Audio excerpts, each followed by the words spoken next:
Hi, Captain Steve for BoatTest.com, and today I'm on a beautiful launch from Galeon, the 560 Fly. I'm going to put it through a full performance evaluation and sea trial. This is an owner-operator's yacht made for taking the family or friends on weekend getaways in comfort and style. She's also a premium-level entertaining platform, but for this video, we'll focus on what that owner-operator can expect from the experience of operating this beautiful yacht. The lower helm starts with two large displays, compass mounted in the center of the console, slightly offset from the wheel, but not by much, so no points taken. Like to see that there are air conditioning vents, beverage holders, Volvo Penta display, bow and stern thrusters and electrical switches, Raymarine autopilot right alongside. The steering wheel is mounted to a tilt base. Digital engine controls over to the right-hand side along with the trim tabs. Convenient footrest just beneath. Love the upholstered helm. The fit and finish just continues everywhere, even along the sides. Beautiful visibility out the side. Big blind spot right there, but that's easy to overcome because you can just move your head a little bit, see out the side window. The helm seat is a double wide, 43 inches across, includes armrest. There's also drawer storage underneath. But out of all of this, I think my favorite feature has to be, you guessed it, the opening side door, giving the operator quick access to the side deck. Makes it convenient for single-handed or short-handed operations. Also notice, single-piece windshield. 9 feet 7 inches by 5 feet 4 inches. Just to the starboard side, inside the salon, panel that opens, giving you control for the generator and your Dometic systems. Above the refrigerators, panel opens, breakers for the household appliances. At the companionway leading down below, switching and circuit breakers.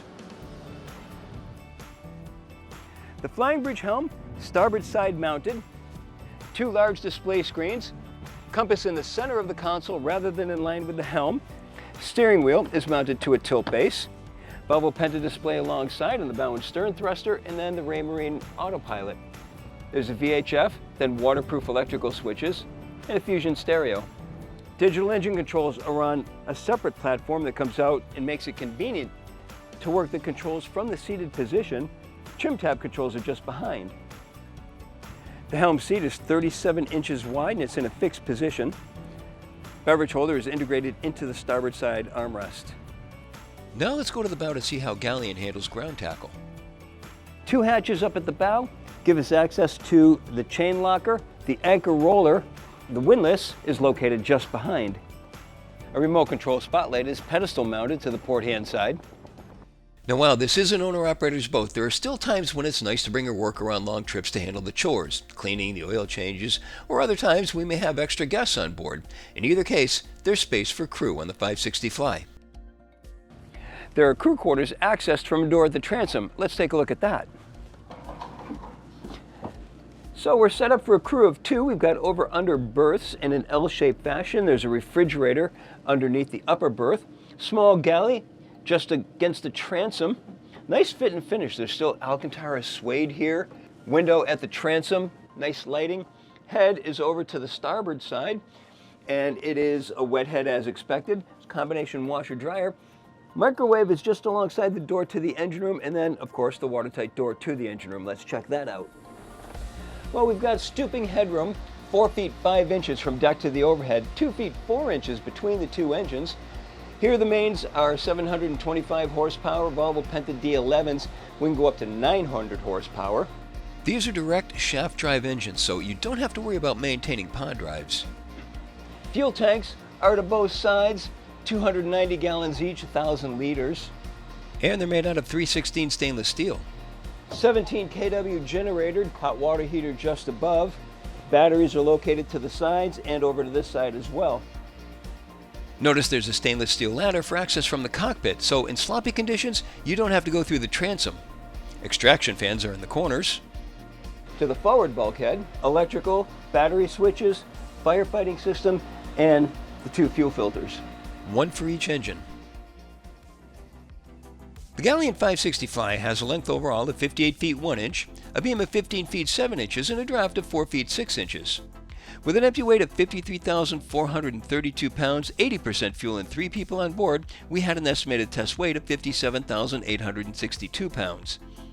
With a pair of 725 horsepower Volvo Penta D11s run up to 2,500 RPM, our speed topped out at 29.4 knots. Best cruise came in at 2,200 RPM and 23.5 knots. At that speed, the 55 gallon per hour fuel burn translated into 0.4 nautical miles per gallon and a range of 223.2 nautical miles, all while still holding back a 10% reserve of the boat's 581 gallon total fuel capacity. Now, if you look at the full performance results, you'll notice that we get 0.4 nautical miles per gallon from her full speed of 2,500 RPM all the way down to 1,500 RPM. That's an interesting detail right there, and it means that you can pretty much set the speed of this boat to the conditions that are prevailing in the comfort level of the boat at the time, rather than worrying about fuel consumption. You'll get the same economy all the way through the range. Also, I should point out that this boat has straight shaft drives, which means less maintenance and lower cost of repair if you run aground.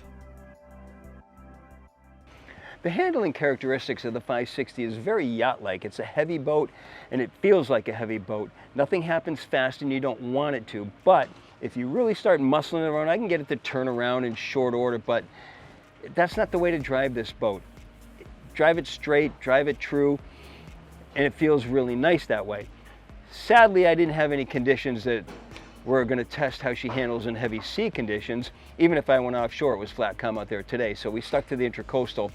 Crossing through the wakes of passing yachts, the wake of the camera boat, things along those lines. No pounding, no hull slap, just nice clean penetration through. A good feel as we went through that the boat wasn't fighting those waves.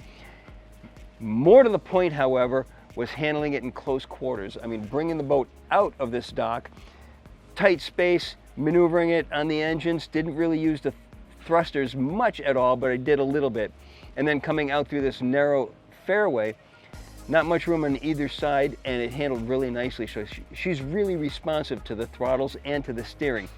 I saw it mostly when I was bringing her back in and I docked her into this tight little slip that's barely wider than the boat, and I only used the engines, just differential power on the engines, and got her turned around, backed in. I can steer it with the engines. I mean, you saw I was kind of just hanging over the rail with my hand on each of the throttles and just lined the corner of the stern up, brought it in along that slip, squeezed it right in, just like putting on a glove. It was so easy to handle.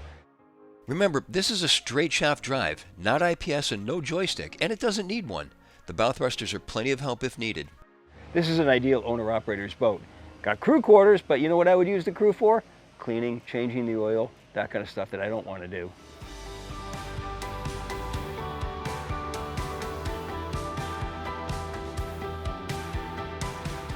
Aside from her yacht-like handling characteristics and solid feel, this is also a fun boat to be on and entertain guests on, but that's a different video. Be sure to look for it. For now, this is my full sea trial and performance evaluation of the 560 Fly from Galeon. For BoatTest.com, I'm Captain Steve. We'll see you on the water.